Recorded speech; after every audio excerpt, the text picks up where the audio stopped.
SymmetricDS Pro Control Center screen. Gives you basic information, what ports you're running on, things of that nature. You can actually stop the server from here if you want. We'll open the web console and get started with the configuration. Now on this screen, it's going to ask us what node we're going to be working on. As I mentioned earlier, you kind of do all of your configuration and all of your monitoring from what we call this Masternode or this router Masternode. And since we haven't done anything, we'll start there. This node here would just be a client node. This demo button basically just runs through everything that I'm doing with you all today and kind of lets you play and manipulate with the data if you want. So we'll start at what we call the router master node. Now it's going to ask us what database are we running at this router master node. I did everything in MySQL, so choose MySQL. It's going to ask us to define the URL here. And I localhost server. And then it's going to ask me for a username and ID. We'll type those in real quick. And then we'll test to make sure the connection is successful, and it is, which is always good. Now, with SymmetricDS Pro 3.8, we also have a bunch of pre-configured profiles for the software. And these are just basically sync scenarios that we often see our clients utilizing the software for. There's a lot of people doing standard 2-tier, master to master. And basically, if you pick one of these, it makes the configuration a little more simple for you. I'm going to choose, I'll configure things myself, just to make sure that you can kind of see everything that's entailed with setting it up. Now, we have this concept called node group with SymmetricDS. So when we do our configuration, we do everything by node group instead of individual client. And why that helps is if you are in a larger sync scenario, say you have one router master node and you're syncing 5,000 client nodes up to this router master node, you don't want to have to go in and configure each one of those client nodes. So you don't want to have to configure it 5,000 times. You want to be able to configure one node group and say, okay, this is the way this node group is going to interact with the router master node within this specific sync scenario. And then you just want to be able to dump databases into that node group so you can configure it one time, say, instead of configuring it 1,000 times. And I'm just going to call this, since it's at the corp, I'm just going to call this node group corp for the router master node.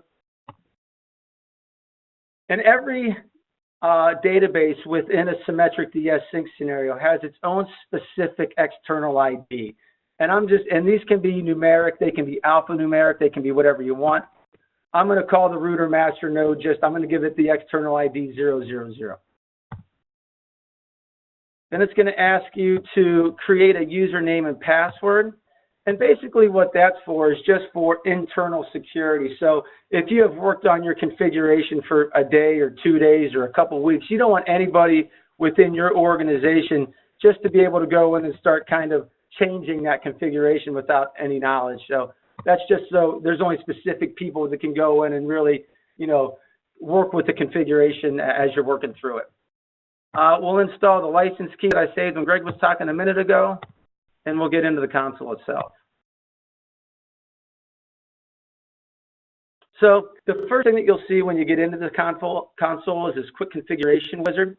And this quick configuration wizard, again, we try to simplify it, make it as simple as possible to get the product configured so it can get up and running within your environment. And that's really what this quick configuration wizard does. So we know that at the router master node, we have this what we call corp node group. Now it's asking, okay, what do you want to call the client node group that's hooking up into this router master node? And I'm just going to call it store. And when SymmetricDS hooks into the database through the JDBC connection, it introspects the data and it says, okay, these are all of the tables that are available within this database. Now, out of all of these tables, which ones do you want to synchronize from the store database up to the corp database for this router master node? And obviously, you can pick and choose as you want. For the demo itself, I'm going to move all data everywhere, so I'm just going to hit select all, and it'll obviously select all the tables for me. I'll hit next. And since I'm doing a bi-directional sync for this configuration, I've already dictated what tables I want to move from the store to the corp. Now it's asking me, what tables do you want to move from the corp down to these stores?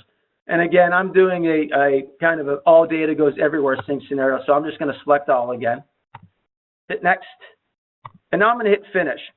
And what SymmetricDS does, obviously you guys are all aware that SymmetricDS is a trigger-based solution. So as I hit finish there, what SymmetricDS is doing is actually going out, putting all the triggers on the tables for you that you want to be part of the sync scenario. So it's a trigger-based solution, but the software itself will take care of placing all the triggers on the tables for you, maintaining the triggers and doing all that so you don't have to worry about it. Now we're going to cancel out of here real quick and get back to that, but let's look at the dashboard a little bit on 3.8. The dashboard is the first screen that you'll see within the GUI itself, and it's pretty blank and blasé and empty right now, basically, because we don't have any data moving between point A and point B. But in the upper left-hand corner, you'll see recent batch activity. So this will be recent data that has been sent within the sync scenario. The lower left-hand corner is going to be unsent batches. So as you're aware, SymmetricDS is an asynchronous solution. So there's going to be points where the triggers have fired and collected data, but the data hasn't moved yet. And you'll see those in the lower left-hand corner. The top right-hand corner is basically just going to be a graphical representation of how healthy your sync scenario is. So how much data are you moving through? How quickly is that data moving through? The lower right-hand corner is alerts. You always want that to be empty because that's going to be if you have a problem within the sync scenario. If there's a node offline, if there's a batch in there or something of that nature, it'll populate in the lower right-hand corner. And it's kind of nice from here because you can actually dive down into that problem from this screen, fix the underlying issue, and have the sync scenario just get up and running again. So if we move over to the configuration tab, the first thing that you're going to see is an overview screen. And these are things that are basically can be done to help complete the configuration within your environment. And these things that are marked for us already are things that have already been done for us just by going through that quick 2 to 3 minute, quick configuration, the quick configuration setup wizard. So again, we try to make it as simple as possible. So the first thing that we talked about is we added 2 groups, right? We have this corp node group, which is our root or master node, which is just usually one large rack system within HQ. And our second node group is going to be our client node group. I called it store. And again, this can have anywhere from 2 to 3 databases in it to 60,000 databases in it. We created 2 group links. And what group links really are is in a bi-directional sync. It lets you dictate who's going to start the conversation for this bi-directional sync. And why that can be important is if you're in an instance where there's firewalls, it kind of lets you dictate which way you want to poke a hole through that firewall to get things started. Now, for the demo itself, I'm leaving them just both push to. So as data needs to come into either one of these, it'll push to the other one. But if I wanted to come in and edit this, I could say, okay, I want the corp to wait to pull from the store. And what that means is that if the store pushes up data to the corp and it pokes the hole through the firewall, delivers the data to the corp, as that's happening, the corp is going to say, okay, do I have data that needs to go down to this client node? And if I do, I'm going to piggyback on it and send it down through that same connection so I only have to poke a hole through the firewall once. Again, for the demo the purposes itself, I'm going to leave it both push to. So when we went through the quick configuration wizard too, it set up 2 routers for us. And routers is basically just what data is going to go where. Since we did all data goes everywhere in a bidirectional sync fashion, SymmetricDS automatically set up these default routers for us. But you can move the data and decide which data goes where in a lot of different ways. So obviously it doesn't have to be all data goes everywhere. As Greg and we showed a little bit earlier, you can actually pick specific just columns to move from point A to point B. But when you're syncing a larger sync scenario like 1,000 nodes, the root or master node is huge, and not all 1,000 nodes need all of the data out of that root or master node. They just need a sliver of that data that pertains to that specific client node. So in 3.8, there's a million different ways that you can kind of splice and dice the data and decide which data set is going to go where within your specific sync scenario.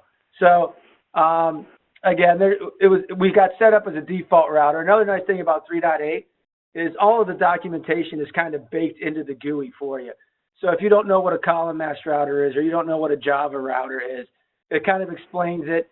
If you want to dive down actually and see how to set it up, all of the documentation is baked in, and you can just click on it, and it'll tell you everything about a column mass router, how you set it up, and things of that nature. So that's a nice new feature on the 3.8 side as well. And just like the table triggers, the routers, it gives you the basics to set it up. If you need to get more advanced, you go up into the right-hand corner and say Show Advanced Options, and it gives you more explicit details on how to do some more difficult things if you're moving specific subsets of data. So just a whole lot of different ways that you can move the data with the new version. There's also this premise of channels, and channels is basically lets you do data prioritization if you want to. Again, since we're doing all data everywhere, SymmetricDS set up this default channel for us. But if you have two different subsets of data and they don't have any foreign key relations between the two, you can put them into two different channels and then say, okay, when the data goes to sync, I want channel A to sync before channel B. What's also nice about that is if for some reason you have a problem in channel A and there's a batch in order or something that's holding up the synchronization of it, it doesn't affect channel B. Channel B can just continue to do the synchronization while channel A is down. So we have a bunch of people doing different things with channels. We hit on table triggers. We showed the advanced options and some of the different feature sets and functionality around the triggers themselves. Again, SymmetricDS will go out and place all the triggers for you. Table routing, this is just basically a rundown of what tables are going to go where within your sync scenario. File triggers. I didn't set up any files for the demo itself, but SymmetricDS 3.8 not only has the capability to sync database data, but it also has the capability to sync files as well with the same solution. There's a whole host of different conflict resolution built into the 3.8 version, and I didn't set anything up for the demo, but basically conflict resolution, right? If you're doing a true bidirectional sync, there's always the possibility of the same data getting updated at the same time. And since it's an asynchronous solution, when that data goes to sync, you're going to have a conflict. There's going to be a problem. With 3.8, you can define what a conflict looks like. And if a conflict occurs, what do you want to do about it? A majority of our clients will have SymmetricDS handle the conflict for them. So they'll say, okay, they'll do it by timestamp. I always want the newest data to enter to win in a conflict type scenario. Or they'll say, I always want the root or Masternode to win in a conflict type issue. Or some people will say, you know what, the data that we're synchronizing is very important to this organization. If a conflict occurs, I want SymmetricDS to throw it into manual error. I'll go in, I'll take a look at it, and I'll resolve the conflict on a manual level. So there's a whole bunch of conflict resolution built in. There's a whole bunch of data transformation capability built into the software. As we mentioned before we started the demo, we're going to have to do a small transform. But anytime the schemas don't look the same, you can obviously use SymmetricDS not only to move the data between point A and point B, but also to transform the data to make sure that it fits into those two different looking schemas as well. And like data routing, there's a million different ways that you can transform the data as well. Again, we'll select all the tables. We'll apply it. We'll bulk edit them.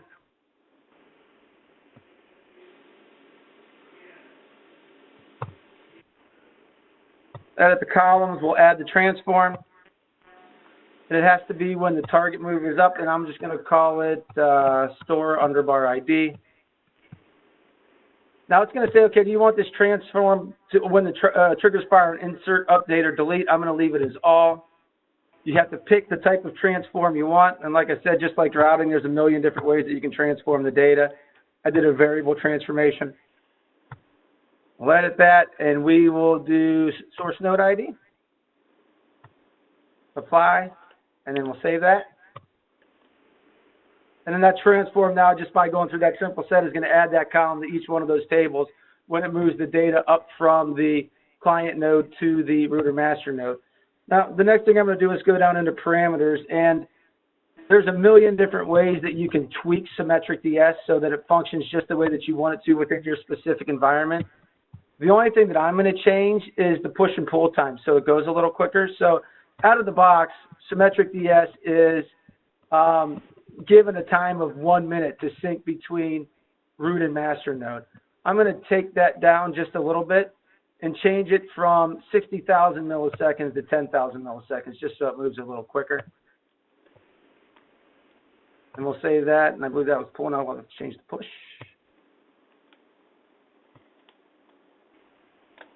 So again, I'm going to change it from 60,000 milliseconds to 10,000. And we'll save that. Now, another new thing with 3.8 is there's a bunch of monitors and notifications. So there's a bunch of ways that you can say, okay, if any of these things happens, if there's a batch in error, if there's CPU is becoming too full or disk space is becoming a problem, it will actually email out to a specific person within your organization and saying, okay, these things are you're having these issues with SymmetricDS. Somebody needs to come in and kind of look at it and fix them, which is a nice update to the 3.8 version. Now, so we have this root or master node. So we have one node, but it's pretty hard to move data just between one database. So let's add a client database. And it's going to ask if I'm doing a remote node or a local node. So there's two basic ways to run SymmetricDS. If you're running over a WAN, you're going to run an instance of SymmetricDS on each database, let the JDBC connection hook up into that database, and then you'll actually move the data between the two instances of SymmetricDS over HTTP or HTTPS. If you're running over a local area network and that JDBC connection is already going to be close to that database, you can run one instance of SymmetricDS and point it at multiple different databases. And since I'm on a virtual machine, I'm just going to do the LAN option. It's going to ask me again what databases I have running on the client databases, and I did everything in MySQL. Now, as you're well aware, it doesn't have to be a MySQL to MySQL or a like database to like database with SymmetricDS. It can be MySQL to Oracle or MySQL to DB2 or whatever you want. We'll define the URL here. And I called this localhost 3306, and I called this store1. And then it's going to ask for a username and ID, password. Let's test to make sure the connection is successful and it's good. We'll hit next. Now, from the configuration I did at the root or master node, it knows this client node is part of this store node group. And again, each specific database within a SymmetricDS synchronization scenario has its own specific external ID. I called it corp 000. I'll just call this client node 001.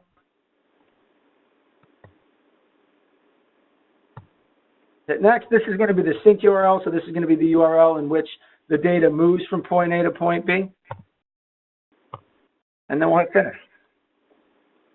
Now, there's a whole bunch of different initial load opportunities with 3.8 as well. So basically, if you have a root or master node and you have a client database coming on that doesn't have any data in it, SymmetricDS will take care of populating the data into that new client node. If you remember at the beginning of the demo, I said, actually, the client node actually already has information in it, and I want to bring that information up to the root or master node when I bring that client node on into the sync scenario. So this is kind of a normal setup, what most people do. So when a client node comes on, they'll move data from the root or master node down to that client node. I'm going to do a reverse initial load. I'm going to pull data from that client node up to this root or master node when it becomes part of the sync scenario. And you can do a bunch of other things like how many tables would you like to load? You can load all the tables. You can pick a specific subset of tables to be part of the initial load. And then there's a bunch of things that you can do before loading the target data as well. I don't really have to do anything here because I have everything kind of already set up and populated for the sync scenario itself. But you can create tables or you can alter them. You can delete all the data in certain tables. You can truncate the tables. You can run custom SQL expressions. So a bunch of different things that you can do with initial load with 3.8 as well. And then we'll just hit finish.